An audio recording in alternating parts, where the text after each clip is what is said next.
Hey guys, it's Mark again from Erickson Machine and Performance. This video we're going to go through porting Yamaha 61X set of cases and the different things to look at when you're doing it. So this set of cases we're going to port. We're also going to bore so that we can actually put a 760 cylinder on this. So that's basically just opening this area up for the larger sleeves and epoxy filling them like we did for the 62T cases. So first we'll start off with basically what we're looking to do and the pitfalls on these cases. These cases, when ported correctly, work really well for surf motors, up to, 770 around there. After that, the reed blocks really don't flow enough.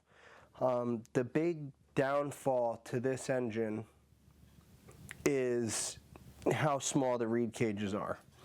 Compared to the 62T, you just can't move the air. So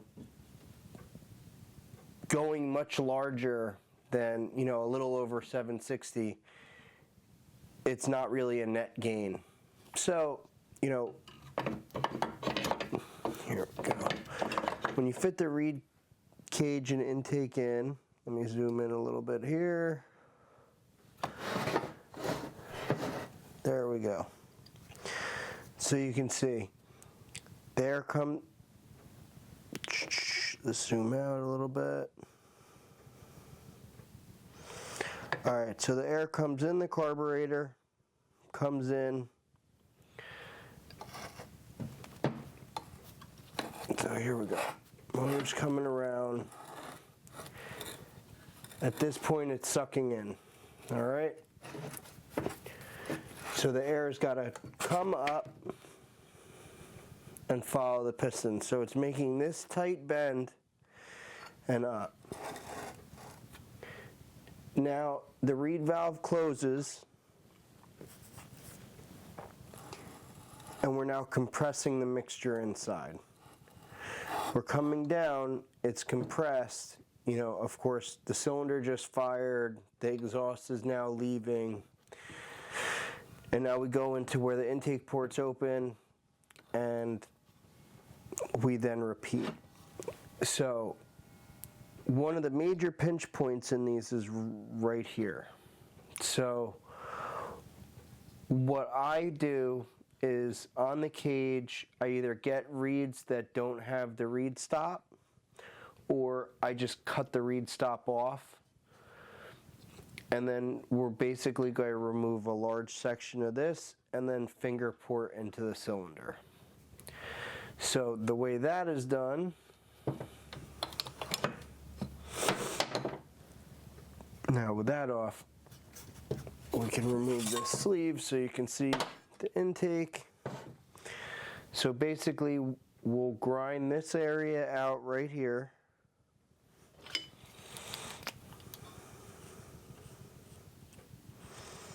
So I'll basically be like that. And then we're going to finger up into the transfer ports like that. So the first thing we do to get started on that, like I said in the other video, is we have to rough up these openings in the casting so we can put epoxy in them. So what I end up doing is I take a carbide burr like that, go around, rough it all up, and then I put a ledge on the inside at the top to give it a mechanical area so it can't pop out. After I do that, what I do is I put the case hardware in all these openings, so these 4 will go in, and then I'll put 2 over here so that way the case sits flat when you pour the epoxy. If you're going to, for some reason, go over 760, and you want to epoxy fill the rear, you have to put all 4 of the bolts in, or the epoxy will come out the bolt holes. So let me get cracking, and I'm going to fill this up with epoxy, and then we'll be right back. Alright guys, so it's ground. Now we're going to put the JB Weld to fill it. So I use a heat gun to heat this up so it's hot. You know, not so hot that it's burning the hell out of you, but hot enough so it's thin. The other trick I do is I do multiple little mixes. So first I'll do that. If I see I need more, then I'll go more instead of doing like huge amounts all at once. Makes it easier to mix it. So I've been doing this a long time, so I'm pretty good with pouring it without getting it all over the place. If you're worried about it, what I'd recommend you do is take tape and tape over the bolt holes and the dowel holes so you don't pour in them, because that'll end up being a pain in the ass. Other than that, it's pretty straightforward. Just pour till it's full. So, and then I use little bits of aluminum that I push in to reinforce it.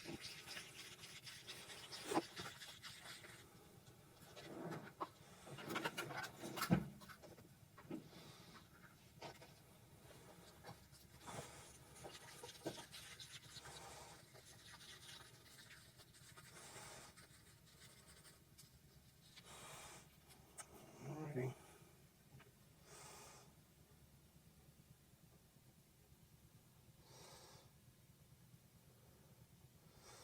So now if you plan on remachining the deck surface of the cases, it doesn't really matter how you pour this. If you don't have a milling machine, you want to stay a little under the top when you pour this.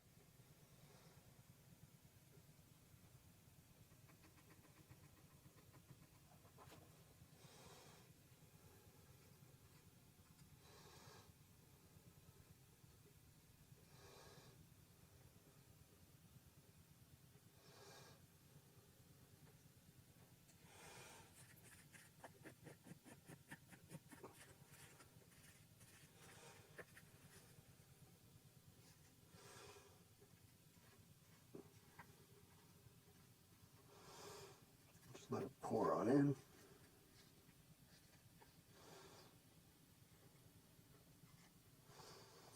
So now in this section on the 61X cases, it actually uses a lot more epoxy than the 62T because the openings are much bigger. All right, well, I'm going to mix up the next batch and then I'll be back. Alrighty, so we heated up some more JB Weld. We now have the little pieces of aluminum. Start with the pours.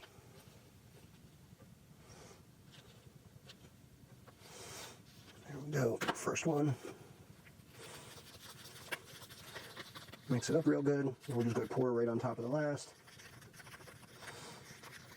So the big thing is, the hotter, the better. I've never really checked temperature, but you'll see like this time I heated up a little bit more, and you'll see it's much more fluid, which makes, the more fluid it is, the easier it is for it to pour in and be less trouble-free. So let's start off. This is the tightest one on the X cases.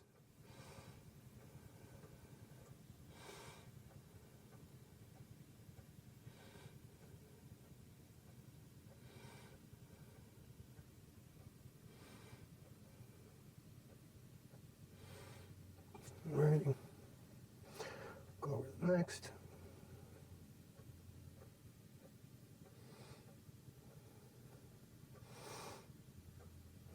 Over here.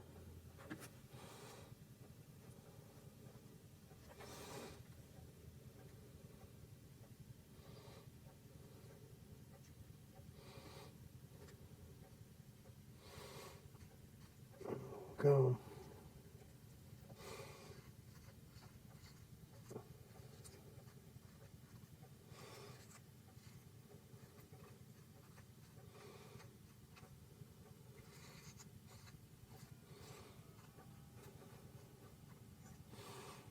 We're going to end up needing one more small mixing, but let's see.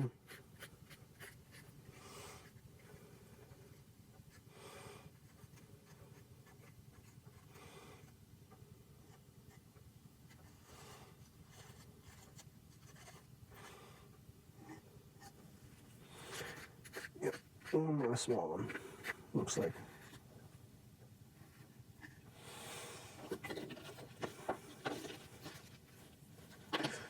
Hopefully this is still hot enough,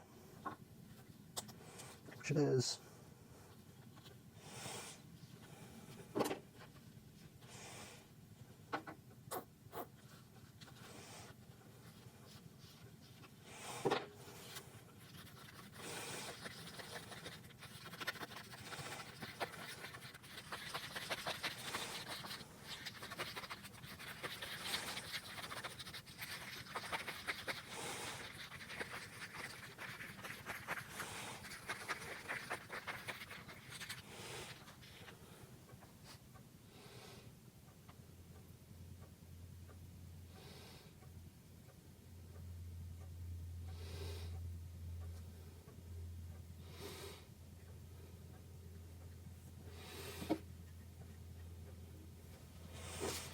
Go.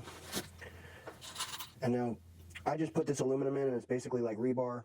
I found that by doing this, you end up having less shrinkage. So this epoxy does shrink as it dries. So the more epoxy you have in there, the more it'll shrink. So by putting this kind of in like rebar, it helps with that. Now just remember one thing: if you are doing this where you don't plan on milling the surface, make sure you don't have these little bars sticking out past the surface, or you're going to have issues.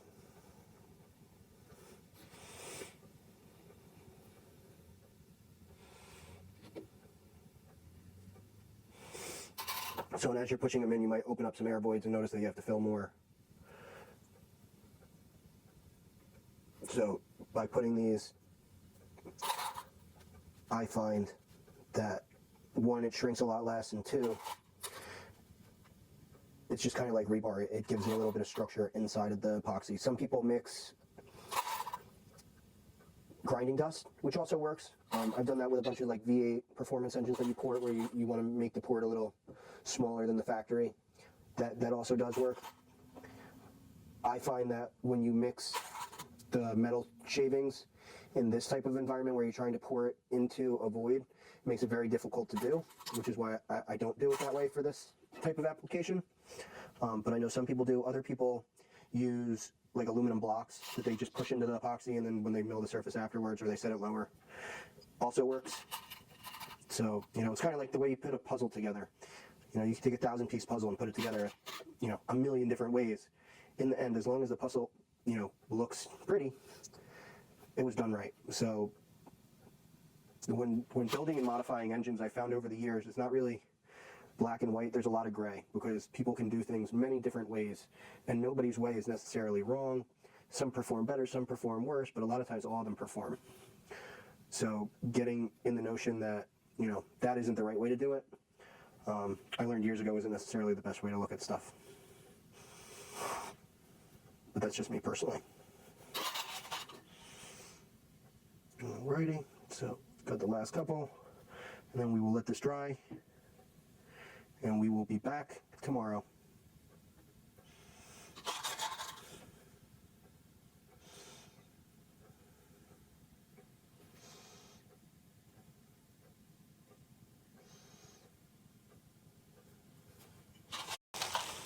All right, guys. See you in a little bit.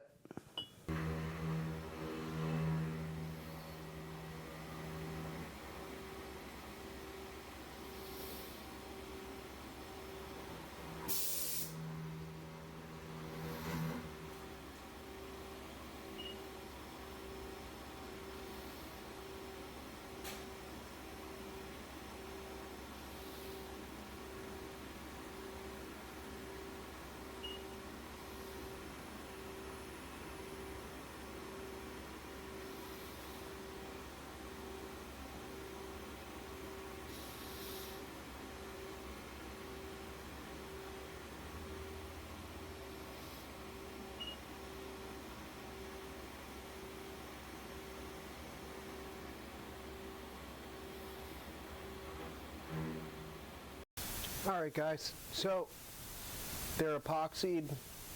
I milled the surface. I also epoxied the front. So now we're going to get ready to start porting. we're going to finger port and open the boost port up. Before we get started, guys, if I could take 1 second. If you guys like these videos, looking at my analytics, 85% of the guys that watch the videos haven't subscribed yet. If you could please take 1 second and hit that subscribe button, I'd really appreciate it if you hit a like.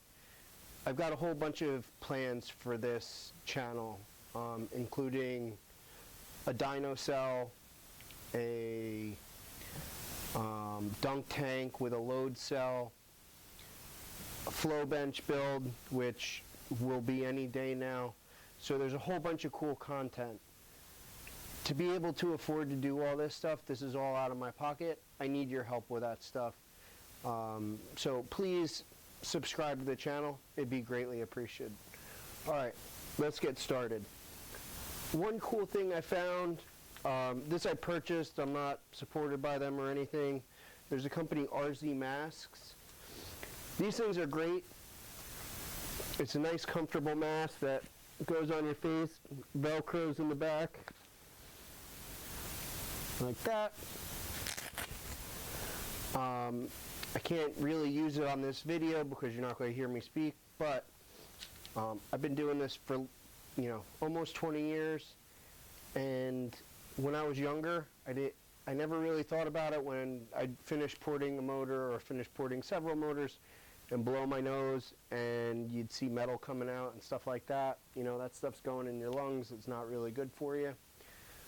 These masks are 30 bucks. The inside's replaceable. They flow really well. They breathe well. I've been using one for a little over a month. Other than these, I use the normal, replaceable surgical masks, which also work, but that thing's really comfortable. I figured I'd share. So now, tools we're going to end up using for this. So we're going to use an aluminum hogging burr like this. We're going to use a standard straight cut burr like this. Nice, straight, long burrs are nice for doing nice straight cuts like finger ports. So we're going to use a tree or a flame burr. We're going to use an egg burr. So this is for general radiusing to blend everything in. This is for a little harder, more when you're using the face. It just makes it easier to get in. A smaller straight burr.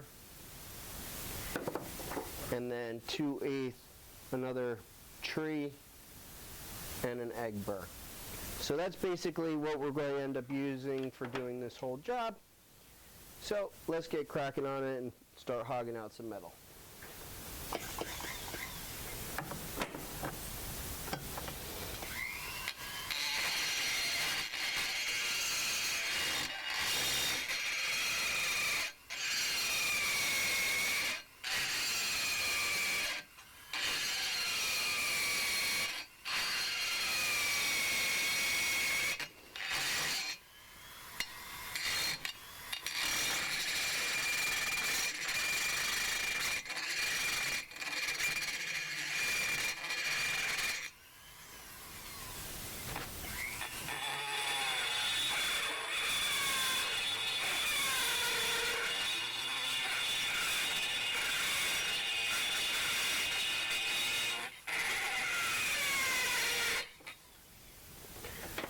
Another good thing when you're using especially these aggressive aluminum burrs is either grinder's grease.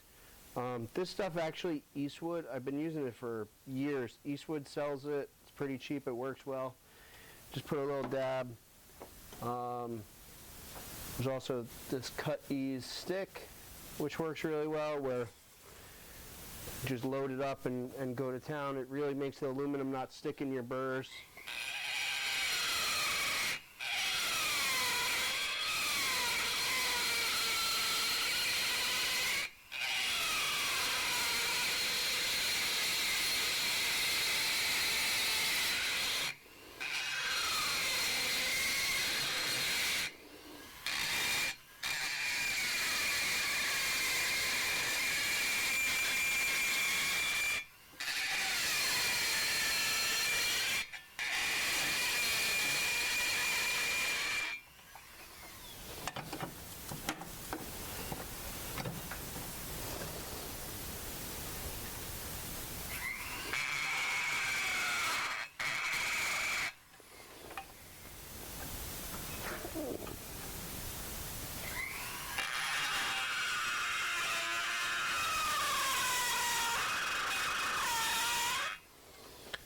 See if I can get this in a better angle so you can see a little bit what I'm doing there.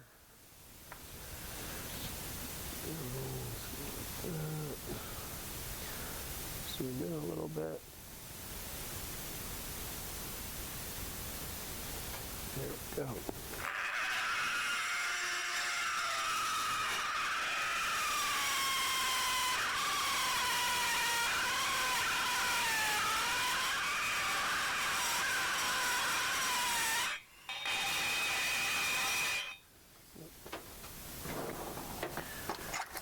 The one thing you have to be careful of with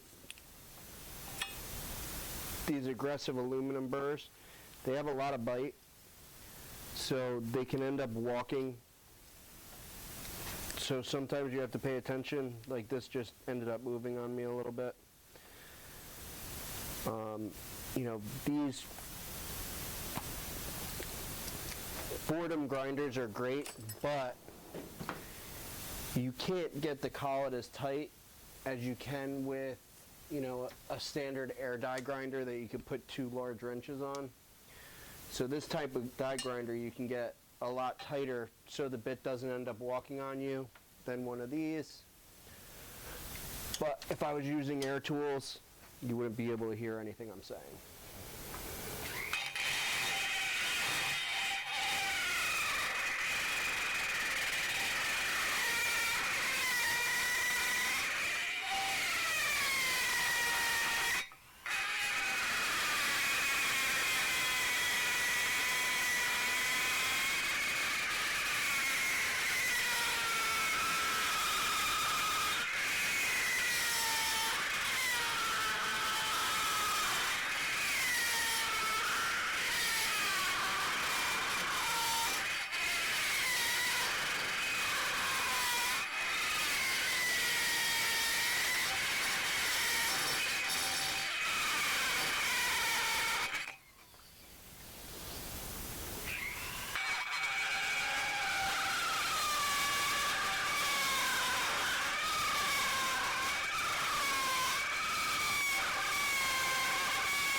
Now the way I end up doing these is I'll do a little this way, move this so we can see it.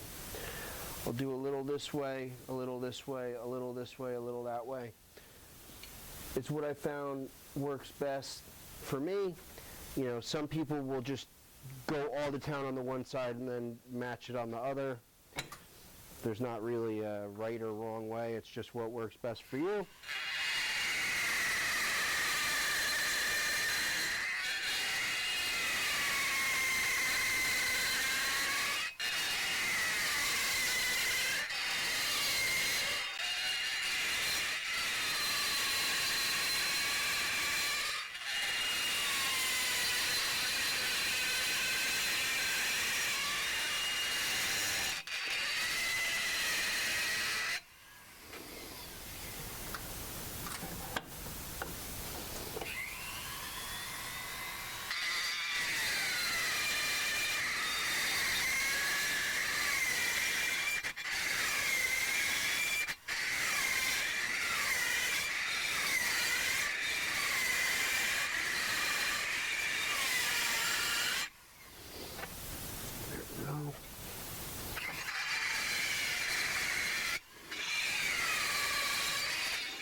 This one. A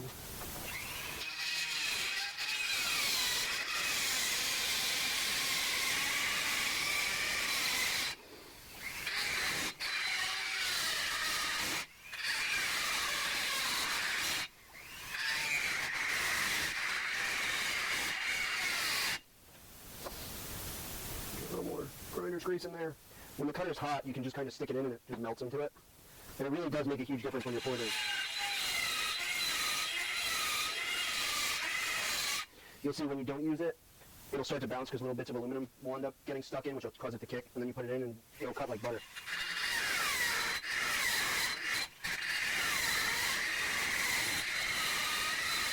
Because I should also say some people use beeswax. I've never personally done it though.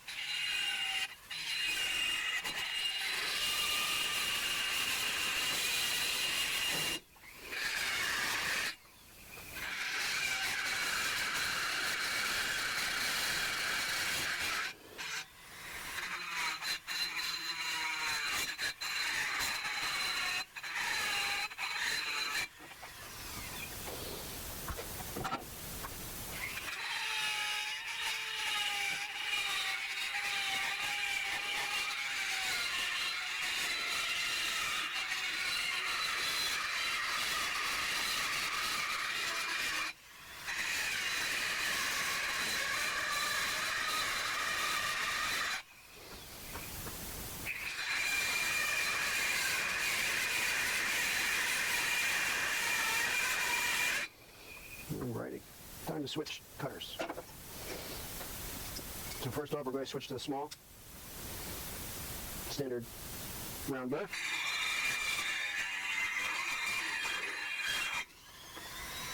Load that up with some porting grease. Set that so you guys can see what I'm doing.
Alright, we're starting to get something there. Let's work on the boost port a little bit.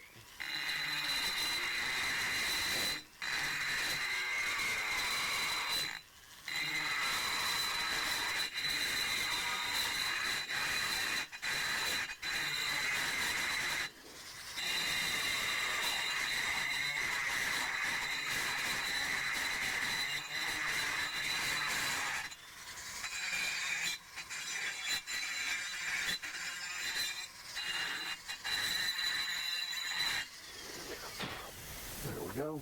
Move this over so you can take a peek where we're at so far.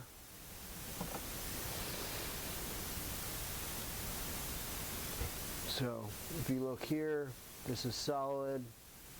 Here these fingers are wrapping all the way in and around into the reed area. So now we're going to go the other way and start radiusing this around. Also on this rear boost port, where this radius is and scoops, I've cut it straight, and we're actually going to radius it around so the air doesn't have to go and then turn like this and then come back. Just keep going.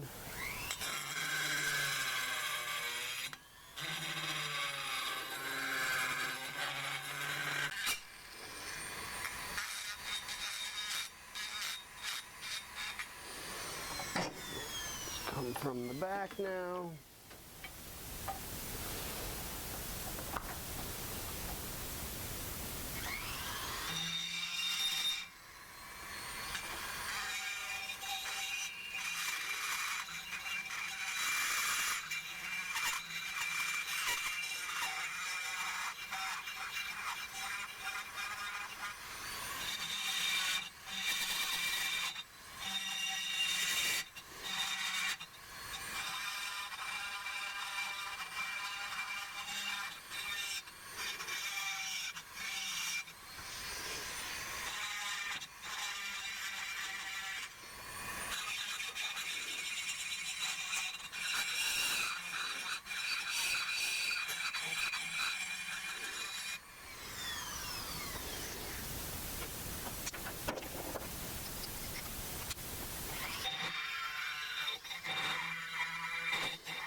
There we go, we're getting somewhere.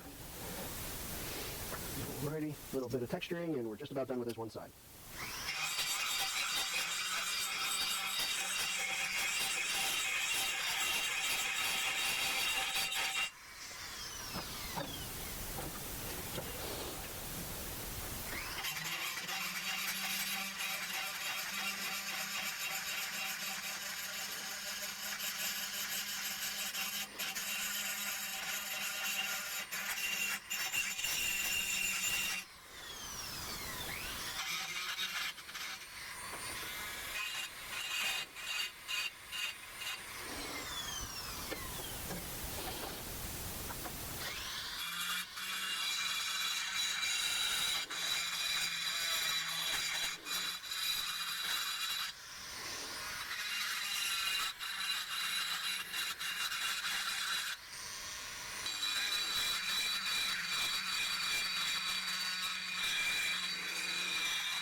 Alright, let me clean this off and then I'll show you what we're working with. Alright guys, so let's show you the before and after. I did one side, I left the other side so I can show you the comparison. So this is before. If you see here, this wraps up, these wrap up and block. So when we ported this, this was cut straight and then it wraps into the reed area to the back, and then this is cut straight down and wraps into the reed area. Same with this size.